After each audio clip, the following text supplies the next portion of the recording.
Je vais reprendre ma présentation. Du coup, je voulais juste remercier Osiane, et en particulier Monsieur Louk, pour le partenariat et le soutien au niveau de l'organisation du Forum sur le peering en Afrique centrale en même temps qu'Osiane. Nous avons vraiment vu tous les progrès au niveau de la croissance autour du peering et de l'interconnexion et de ces écosystèmes et tout ce mouvement en Afrique centrale. Nous avons bon espoir que nous pourrons continuer sur cette lancée parce que à l'Internet Society, nous voulons vraiment pouvoir travailler avec des partenaires, des parties prenantes en Afrique et au-delà pour développer des connectivités résilientes sur le long terme. Donc, je voudrais donc maintenant rentrer dans le vif du sujet aujourd'hui. Donc, on parle aujourd'hui des différents défis au niveau des politiques, des réglementations qui émergent de par le monde, ici en Afrique également. Et je pense qu'il faut y faire attention, y prêter attention.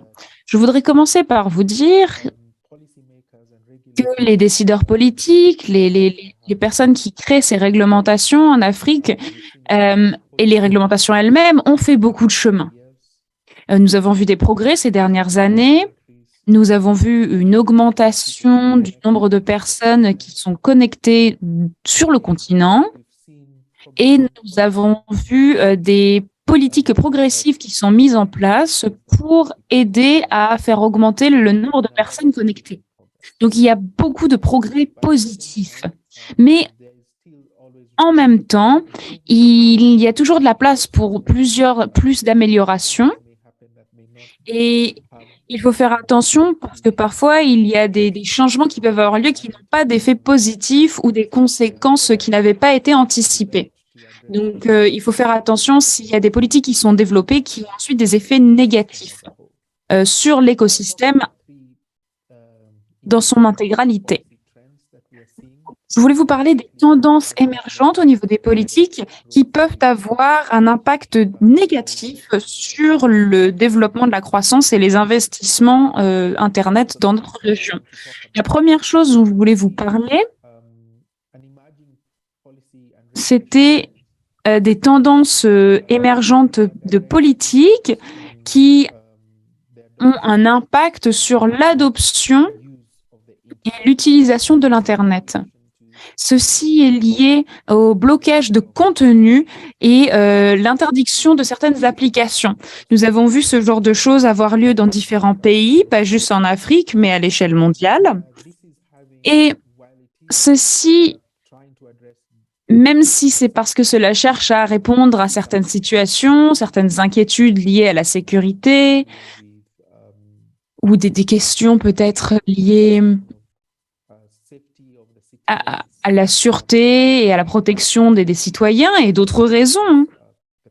Il y a des raisons pour lesquelles ces interdictions, ces blocages sont faits, mais nous avons remarqué que ceci pose un défi particulier pour les utilisateurs. Donc, je voulais vous donner un exemple. Nous avons vu des plateformes de réseaux sociaux qui ont été bloquées, mais ces plateformes ont été vastement utilisées en tant que place de marché, finalement, sur le continent. Donc, finalement, ceci signifie que les personnes qui effectuent du commerce, les commerçants, les personnes qui vont acheter des services, des biens sur ces plateformes, sont désavantagées. Et ceci pourrait avoir un impact potentiel sur l'adoption de l'Internet, puisque ce que cela signifie, c'est que il y a ensuite une dépendance de certaines plateformes et on remet toutes ces choses en question. Cela signifie que les utilisateurs et les entrepreneurs, les entreprises ne vont plus investir dans l'utilisation de plateformes en ligne puisqu'il y a des menaces constantes, il n'y a pas de garantie finalement. du fait que cette plateforme restera disponible à l'avenir. Et donc, ils ne savent pas s'ils pourront continuer à avoir des affaires sur ces plateformes en ligne. Donc, cela représente un défi supplémentaire pour des personnes qui chercheraient à investir dans l'utilisation de plateformes en ligne, pour les personnes qui dépendent de ces plateformes pour leurs achats, et ça les empêche de développer leur plateforme et peut empêcher certaines personnes d'avoir accès à des services, des biens dont ils ont besoin. Cela force des personnes à utiliser des façons non numériques pour les affaires. Et je pense que ceci ne nous aide pas dans notre quête de l'avancée vers une économie numérique. Et je pense que c'est une vision qui est partagée par les décideurs politiques, mais le secteur privé et la société civile. L'autre point que je voulais soulever est une tendance qui a un impact similaire, c'est la surtaxation pour les fournisseurs et producteurs de contenu. Nous avons vu une introduction de taxes à différents niveaux pour les utilisateurs qui essaient d'avoir accès à l'Internet ou pour... en tout cas, nous avons vu des taxes, des réglementations qui ciblent les personnes qui essaient de produire du contenu en ligne ou d'héberger du contenu en ligne. Ceci crée une introduction de barrières qui empêchent les personnes d'accéder à l'Internet, d'être en ligne et d'avoir leur entreprise. Ceci crée un défi supplémentaire où les personnes décident de ne pas investir dans des domaines où les taxations sont très élevées. Et c'est pour cela que l'Internet souffre de ces réglementations, de ces politiques. C'est quelque chose qui décourage certaines entreprises locales. Il y a plus de compétition avec des organisations internationales qui peuvent utiliser leurs grandes économies et qui ne voient pas finalement le défi qu'il y a lorsqu'ils ont à payer ces taxes supplémentaires. Et ceci signifie que on étouffe l'économie et l'innovation locale pour les personnes qui voudraient construire des plateformes d'hébergement de contenu local ou des organisations qui pourraient fournir des services similaires à d'autres organisations internationales, puisqu'ils ne peuvent pas financièrement se lancer dans cette entreprise. Donc, il y a un défi autour de la question de la taxation. Et quand on s'attaque à ces deux problèmes, on voit qu'il y a besoin de plus de dialogue entre les parties prenantes et les décideurs politiques pour trouver des solutions qui répondent au problème central plutôt que d'introduire des politiques, des réglementations qui ont des conséquences sur l'Internet et qui ensuite impactent l'adoption, l'utilisation de l'Internet et qui sont liées à toutes ces questions d'investissement dans l'Internet. La dernière chose dont je voulais vous parler, c'est une autre tendance émergente qui a lieu dans les sous-régions. Nous avons vu ceci en Afrique subsaharienne, en Afrique de l'Est. Et il faut que nous ayons des IXP transfrontaliers. Nous avons parlé de ce problème amplement et je voulais parler de cela avec vous, l'Afrique centrale.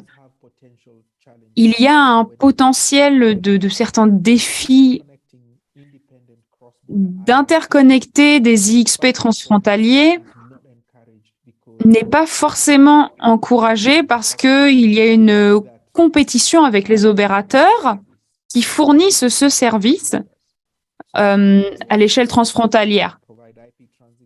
Donc, vous avez des transits IP qui sont fournis par des opérateurs. Donc, s'il y a des IXP qui décident de fournir ce service, ils se placent en concurrence finalement avec certains de leurs clients ou certains des réseaux qui sont connectés à l'IXP.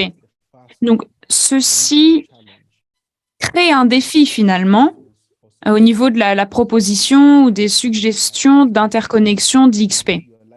Cela signifie que vous allez vous mettre en concurrence avec des pairs et ces pairs ensuite vont se dépirer finalement de votre XP parce que vous êtes un compétiteur. Donc cela peut créer des défis. Le deuxième défi, c'est d'essayer de voir quel modèle d'entreprise vous allez utiliser pour l'interconnexion. Qu'est-ce que vous faites payer aux opérateurs, aux différents réseaux? Le troisième problème qui émerge de cette question, c'est comment est-ce que l'on gère ces différents réseaux et cette question d'interconnexion. Est-ce que vous allez transformer des IXP en des fournisseurs de transit ou est-ce que vous faites ça à différentes couches, différents niveaux, un layer 2 au deuxième niveau, c'est quelque chose de plus complexe et cela devient une question de gestion de quasi 2 IXP finalement. Et cela mène à des risques supplémentaires. Un IXP plus grand va peut-être englober le plus petit IXP. Donc un petit IXP perd en valeur s'il y a un plus grand IXP qui apparaît. Donc juste pour vous donner un exemple, si un pays A a un grand marché par rapport à un pays B et 2 IXP sont interconnectés au niveau 2, eh bien, l'IXP qui est le plus grand, qui a plus de contenu, plus de réseaux interconnectés, sera favorisé par rapport au plus petit IXP dans le pays B. Et ça veut dire qu'on a un impact sur l'écosystème de peering dans le plus petit pays. Les choses n'auront pas lieu puisqu'on se concentrera sur le plus grand IXP et le plus grand écosystème. Et ce n'est pas l'intention, je pense, mais c'est le débouché probable.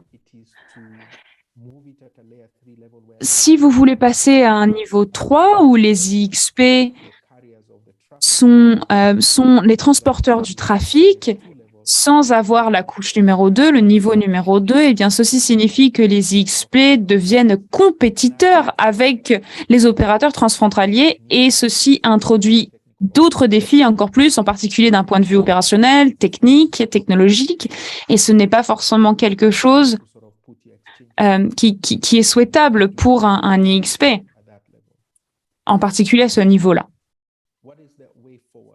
Donc, comment aller de l'avant? Eh bien, il faut promouvoir les interconnexions transfrontalières en termes de compétition sur l'interconnexion. Il faut que des réseaux fournissent des services transfrontaliers. Les opérateurs dans chacun des pays peuvent fournir des services compétitifs entre frontières et je pense que ceci fera réduire le coût des interconnexions. Les réseaux seront pirés dans les différents marchés, dans les différents pays, et ensuite, il y aura des services de fournis. Donc, ceci pourrait promouvoir l'interconnexion transfrontalière.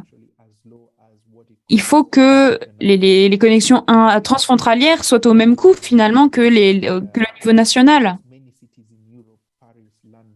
Entre plusieurs villes en Europe, Amsterdam, Londres, Paris, les coûts de capacité entre ces différentes capitales dans différents pays sont assez bas, 10 gigabits, moins de $1000, mais on ne peut pas voir des prix similaires dans nos régions à l'heure actuelle et c'est parce que nous n'avons pas de compétition au niveau des points transfrontaliers.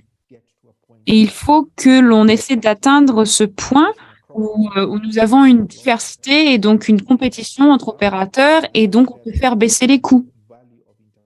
C'est pour ça que je vois une certaine valeur de l'interconnexion. C'est là qu'il faut que cela ait lieu. Ceci mènera à une diversité des interconnexions qui ensuite favorise la croissance des écosystèmes de peering et permet une meilleure gouvernance. Donc, je voudrais faire une petite pause ici, mais je voudrais vous encourager à apprendre de l'Afrique de l'Est et des conversations que nous avons eues avec les régions d'Afrique du Sud et ces communautés-là. Et voilà, je voudrais que vous puissiez bénéficier en Afrique centrale de toutes ces conversations, de toutes les leçons apprises et d'avoir les conversations nécessaires avec vous pour pouvoir promouvoir de bonnes politiques qui ne finissent pas par avoir des conséquences non anticipées. Merci beaucoup, Guylain. Je vous redonne la parole. Merci beaucoup, Michuki. Est-ce que nous pouvons applaudir pour Michuki pour ce point si important? Merci beaucoup, Michuki. Thank you.